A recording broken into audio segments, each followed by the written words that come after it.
Give me your thought process. What do you think about the program where it is right now? Well, I think they got the right guy in Lane Kiffin. Lane's a friend of mine. He's going to do a great job. I think Burge Osbury is going to do a great job. They have the right idea. For this transfer portal and NIL, he's the right guy. And I do believe that he's got some work to do.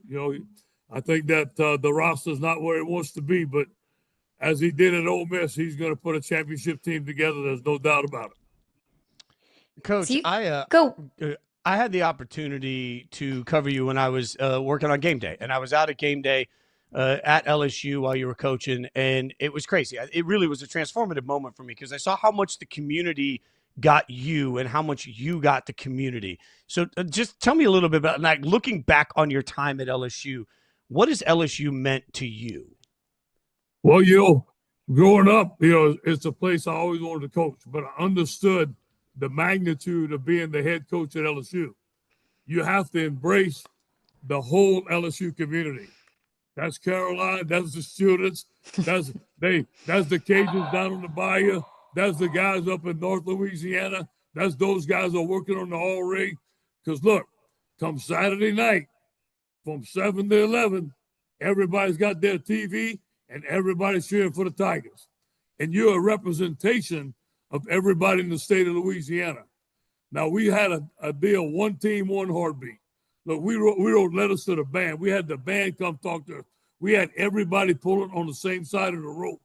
And when that happens, this state becomes very, very powerful. And we did a great job of recruiting the state of Louisiana. And then we just happened to go get a guy named Joe Burrow. and the way things went. So everything came together. Derek's with me over here. We had a plan. We put it together. But LSU is a place that you can't do it. But you have to remember this. You have to represent the people of Louisiana to become powerful. Louisiana is a special place. It's a different place. It's a different country.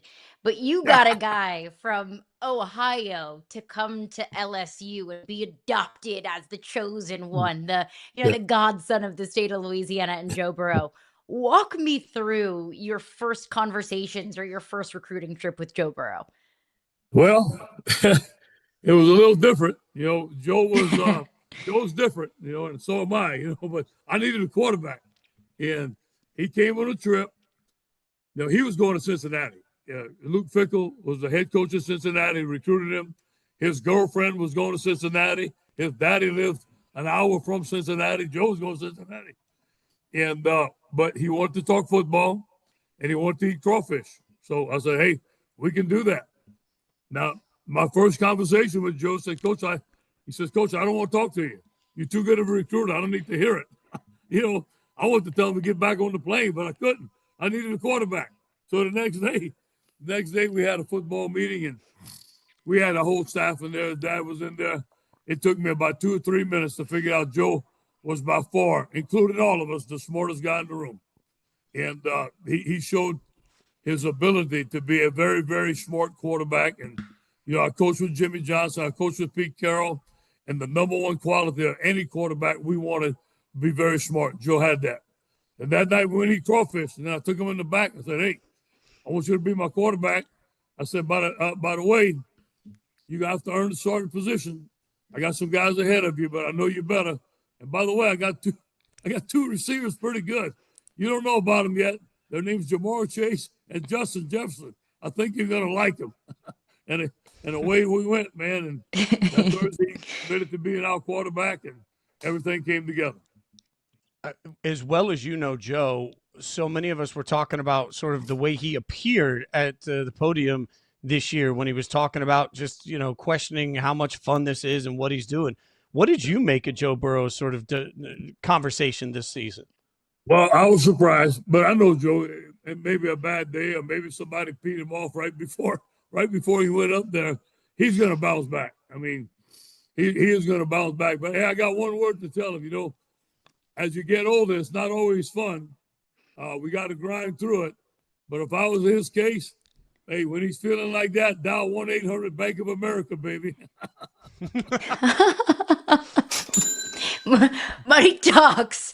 That is for sure. And money is a big reason why the college football world that we're living in now looks much different than it did just 5 or so years ago.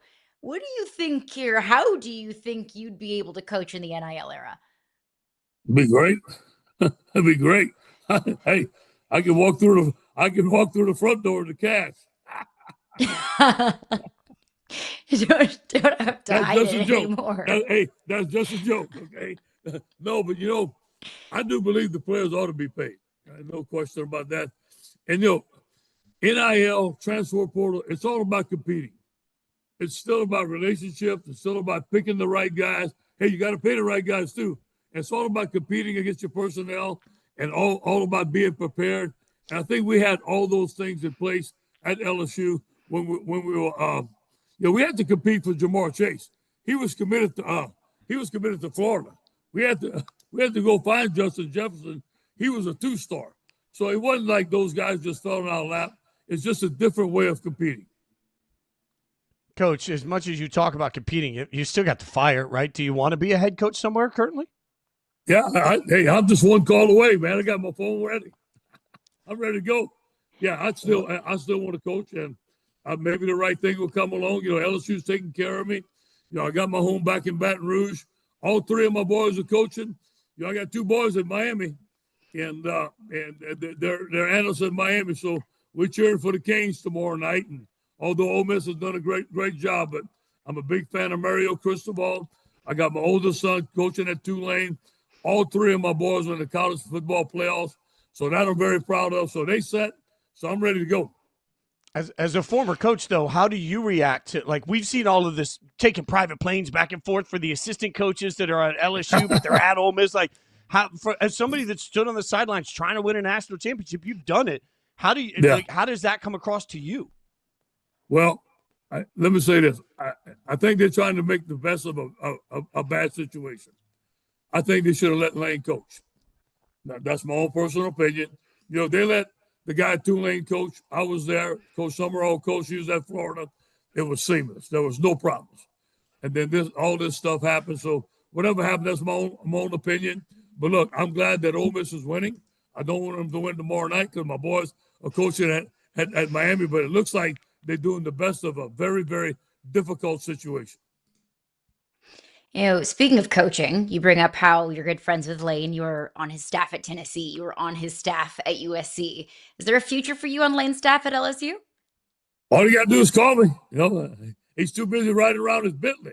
I better not see him at the red light in his Bentley. I'm gonna give him a little. I'm gonna give him a little stuff. We used to drive around in pickup trucks. Now he's driving around in the Bentley.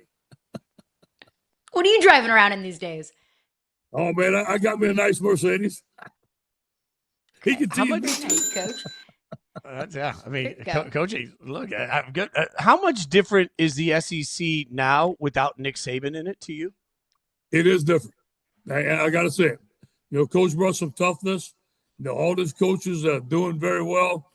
But when you played Alabama, man, they were the benchmark. Alabama, we knew that we had to beat Alabama and beat Alabama like we did over there. It was the first time in 8 years we had beat them. There were battles, but, he set the benchmark in recruiting. He set the benchmark in toughness. I think the SEC has lost a lot of its toughness because of guys like Coach Saban, myself, are not in it. We're hard-nosed coaches. I think the outlook of it's obvious. Look what Indiana did to Alabama. You'd have never seen that in those days. And, when Coach Saban was there, you had to be a physical football team in the SEC to compete. And now that element seems like it's kind of washing away. You bring up Alabama. If you ask any LSU fan from any generation, if you ask what is LSU's rival, you're going to get different answers. For me, in the time that I was at LSU, my rivalry is Alabama. If you ask someone older, maybe it's Florida. Older than that, maybe it's Ole Miss. Maybe it's Arkansas. LSU's unique in that LSU doesn't have one single rival. LSU hates everybody and everybody hates LSU. But when you were coaching there, who did you view as LSU's rival? Caroline, ain't no question it's Alabama. It was Alabama when I was raised at 6 years old when Charlie Mack was trying to beat Bear Bryant. There's no question. Look, Bear Bryant wanted to come in my home to recruit me. My daddy said no. hey, so I understood that. But look, when I got to LSU, I know every day that you have to beat Alabama. And look, Caroline, I was reminded, I like to stop at 7-Eleven. I like to get me some Red Bulls. And every morning I'd stop and get me a Red Bull at the 7-Eleven. And the little old lady would say, "Man, coach, you got to beat Alabama." So, hey, I was reminded of that almost every day. Which is awesome. One of the most remarkable things about the SEC for years. Because, I mean, going back to Saban, how many coaches got fired because they couldn't beat Saban, right? It's like just that one. We look at the legacy so strange from college football, from a whole era where they were trying to take on arguably the greatest coach of all time, right? Like it's wild how much that was controlled by the dominance of Nick Saban through that Alabama era. And look, it was the same thing with Bear Bryant. Charlie Mack got fired because he couldn't beat Bear Bryant. So, Coach Saban is a great coach, but so was Bear Bryant, and so was Charlie Mack, but he couldn't beat him. So, that this rivalry been going on a long time.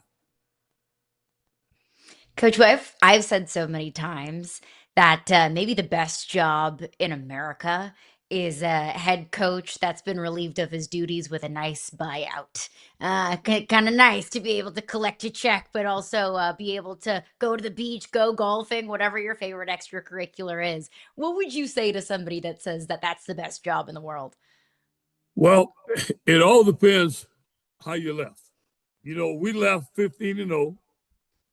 We had one of the best teams in college football. I got to be the head coach of the LSU national champs. So I fulfilled my dream. That was my 5th national championship. I'm still young. I was 60 years old. I was living on the beach, jogging on South Beach every day, getting paid by LSU. And so I had no complaints, so it was a good job. But you know what? After a while, that gets old, and then you kind of miss it. And so it all depends how you left. I do believe that. I know Tiger Stadium will always hold a special place in your heart. Other than Tiger Stadium, if there was one stadium you could just go stand on the sidelines and experience a game day, and what stadium do you miss the most other than Tiger Stadium? Oh, man. Hey, USC Notre Dame, man, on 2:30 on a fall afternoon at Notre Dame. The Trojans are playing the Irish, and the band is walking through the tunnel. You can't beat it. Can't beat it. And win, but you got to win. you got to win. You got to look at touchdown Jesus at the end, and you got to be a winner. There's no question. And what do you make now that rivalry is on pause? We won't see USC Notre Dame for the next couple of years. BS. Okay, you know how I feel about that? Don't get me started about that now. Hey, I'll go jump somebody's neck. The University of Southern California needs to play Notre Dame. Men ought to be men. Take the challenge. That's part of being a USC Trojan. It always has been, and it always will be. Whoever's trying to change that is wrong. It's going to go back, and they're going to go back in history, and they're going to be sorry that they did it. That's my own personal opinion. Obviously, you're picking Miami. We know that. But give me your college football playoff prediction. Who's going to win it all this year? Well, I really like Miami's defense. I think Corey Weatherman has done a tremendous job. Mario Cristobal has built 2 line of scrimmages he's built his line of scrimmages in the because of his time at Alabama. I mean, you look at that offensive line he got; they're dominant. Okay, I do believe that Miami and Ole Miss is going to be a great game. I think Miami's going to win, and I do believe that Indiana is going to beat Oregon. But I will say this to you. Oregon's defense was very, very impressive last week. I think Tosh LaPointe does a great job, and I think their defense was heard enough about Texas Tech's defense, and they answered the call. I think Miami and Indiana is going to end up being in the national championship. I think it's going to be a close game. But I got to go with the blood. I got to go with the Canes. Although Signetti, I don't know what that guy has done. He's played some magic dust or something on that program. The guy is a phenomenal coach. He's a little different. I know him. I tried to hire him when I was at Ole Miss. What a great job he's done. Hats off to him. But I think you're going to see Miami and Indiana in the national championship. Yeah, he wins. Google him. Like he was not wrong when he said that the day that he got hired at Indiana. Coach, before we get you out of here, whenever I meet someone new and they ask where I went to school and I say LSU, they always say, "Oh my gosh, were you there in 2019? Oh my gosh, tell me about that 2019 national championship." And it was nothing short of magical for me as a fan. And I know LSU fans across the country feel the same way. There's me, graduation Beautiful. day. Never should have graduated. Worst mistake I ever made. You're the architect of that team. If you could describe that year, that run, that championship in one word, what would you say? Magical. But we didn't start off like that. It wasn't like, you hear these coaches, and I'm gonna say something and it may piss some people off. They need to get pissed off. Okay. Hey, we're gonna win the championship. We're gonna do this. We would never talk about that. We're talking about getting better today. And we had a work ethic, and we were led by a general. Joe was a general. Now, I had some great assistant coaches. Joe Burrow came in and put in the spread. It fit in perfect to what we were doing. And we had some great leadership, like great lines of scrimmage, Lloyd Cushenberry up front. We had Patrick Queen on defense, man, Caleb Von Chasson. We had Dave Aranda, Steve Ensminger, on and on and on. It was one team, one heartbeat. But as we went through the season, we just started getting better and better and better. And then all of a sudden, we're sitting there going, hey, when we go beat Alabama, at Alabama, we have a chance. That's all we thought about. We had to beat Alabama. But think about this. We had to beat Alabama to win the SEC West, okay? And then we had to go and play the SEC championship and beat Georgia. I mean, you weren't thinking about national championship, because if you was, you put down your hands, you're going to get whooped. So we had to take the steps one at a time, and it was very challenging. These teams, we were undefeated, and we had to beat Georgia and Alabama to get in the championship. And there's only 4 teams. These teams crying to get in the playoffs with 3 losses? How embarrassing. Go in the weight room and get your team better. You don't deserve to be competing for the championship. That's my opinion.